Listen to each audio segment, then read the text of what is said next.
Terry Crews has filed a police report alleging sexual assault by a high-level Hollywood executive. This has been confirmed by the Los Angeles Police Department. Since Crews's alleged incident occurred last year, it is within the statute of limitations for sexual assault in the state of California. Last week, the Hollywood Reporter reported that WME agent Adam Vennet was the subject of Crews's tweets. Vennet was put on leave by WME. Crews has not publicly identified Vennet, however, and Vennet has not yet commented. Now, you may remember that Crews did tweet about an incident that happened to him, and in part, here's what he was saying. This whole thing with Harvey Weinstein is giving me PTSD. Why? Because this kind of thing happened to me. My wife and I were at a Hollywood function last year, and a high-level Hollywood executive came over to me and groped my privates. He says that his wife saw everything, and that this agent just looked at him like he was totally crazy, and he grinned like a jerk. He says he thought about beating him up, but then he knew that the headline would be 240-pound black man stomps out Hollywood honcho, so he decided not to do that. But Crews said he talked to everyone he knew who worked with the executive about what happened to him, adding that the executive called him the next day to apologize, but never really explained why he did what he did. He didn't want to take it further at the time because he didn't want to be ostracized, which he says is, quote, par for the course when the predator has power and influence. Ending with, who is going to believe you? This is wow. This story is pretty crazy because we do not talk about sexual assault when it comes to men. A lot of times, unfortunately, the power dynamic is such that women are the victims in these cases. So it is very powerful that Terry Crews came forward. He also ended saying that he hopes that his story will deter predator and encourage someone who feels hopeless. Men are just underreport sexual assault. So we know that these numbers, it's hard to track down the actual statistics behind this, but I want to get a reaction from you both. Now that he is going to the LAPD, there are charges being filed. This is something that is new and different in this playing field. Yeah, but it's got a lot of the same elements that we've just been talking about, right? Guy power who's dynamic. Powerful, as you say, a power dynamic that is in favor of the assaulter. And that person who is assaulted has no power, is worried about losing what little they have, and in his case, destroying his career. What's changed is now he's grown in stature. And as Grace mentioned before, the atmosphere has changed. And this Weinstein even notes the fact that with the Weinstein allegations coming out and there being more discussion of this, he felt, wow, I want to step forward my story because I'm getting flashbacks about this and it's pretty ugly. Yeah, making this as unsafe as a space for predators as possible is one of the really overwhelming positives that's come out of this really gross situation. I mean, and by the way, I want to also acknowledge for the previous story and this one, the bravery of people coming out, because I mentioned before already, but they have literally everything to lose and nothing to gain from coming out and talking about these. And we have seen in the past people not believing the victims that do end up coming out. So it's good that, like I said, I'm a big dude too. Like I'm 6'4", I'm also 240 pounds, and I've been groped before. And obviously everyone has a different way of dealing with it. For me, it was a different experience. Like I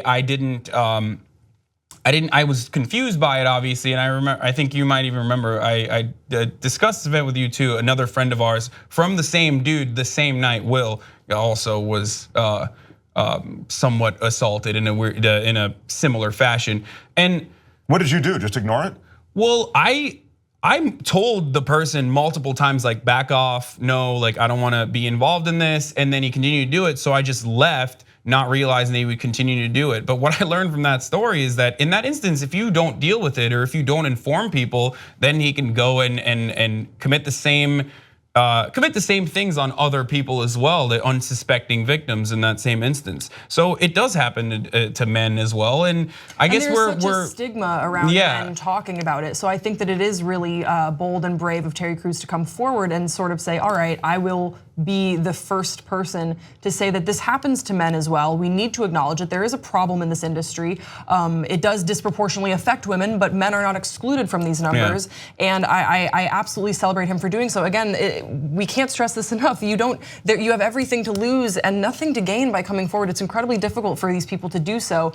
What I think is going to be really interesting to see is now that there are charges to be filed, and at the time of this reporting, the LAPD has not responded to a request from Business Insider on the specifics of what they will be investigating and looking into, but that there were charges filed is, I think, an important step in just dissuading predators from furthering what was a very toxic culture in this industry. Look, and by the way, in these instances, it's hard to even have a dialogue about what men might be feeling.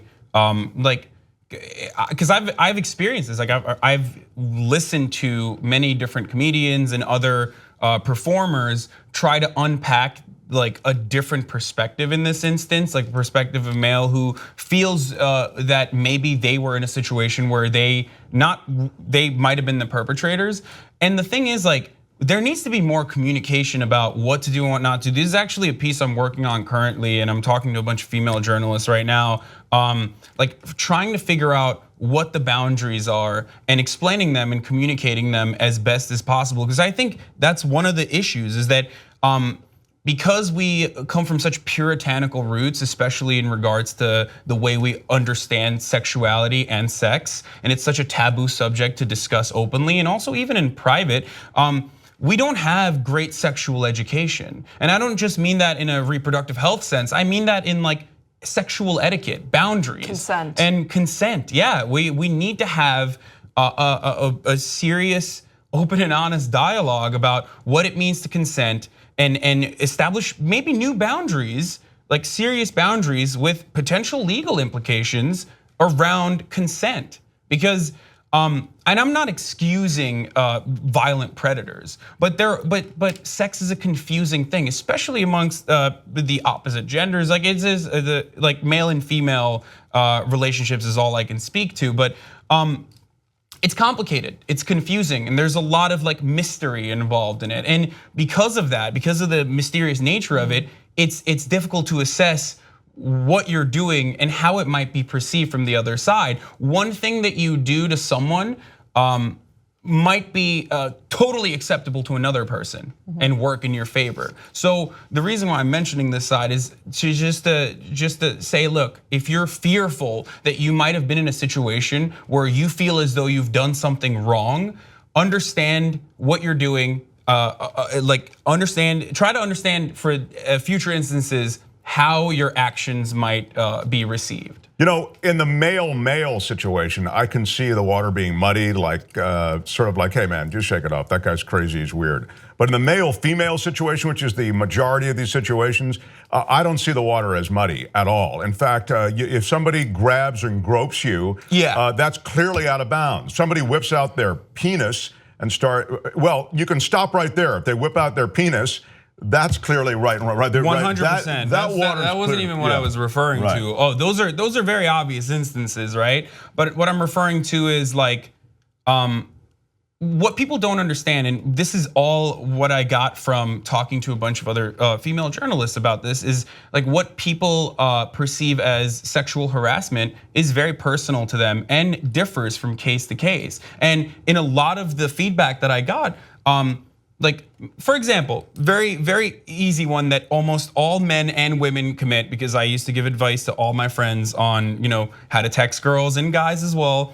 Like constantly pursuing someone could be harassment. And you might be doing that right now and you have no idea. But like and part of it's because Hollywood has kind of trained us in a way, in pop culture has trained us in a way to look at certain things as romantic, and people don't really understand and they give in to their lizard brains, and you constantly text the girl thinking like, oh, eventually this will change, I'll get out of the friend zone. Like, you won't. And those behaviors that you think might be creepy could potentially be harassing the other person. So that's what I was referring to, not obvious instances of like groping or doing something that is bad. Right. I think what I mean? When it comes to the sexuality of the situation, then at least I think the male-female stuff is clearer, but I think the male-male stuff, I'm kind of glad you told your story, because I'm thinking, what do you do in that situation? Do you just move on, or do you just, like, this is, Terry Crews could have just moved on. Could have just said, that was so effed up. Hopefully this is the beginning to a comprehensive reform in the entertainment industry. Watch the Young Turks commercial-free, download it or stream it, watch it any way you like at tytnetwork.com/join.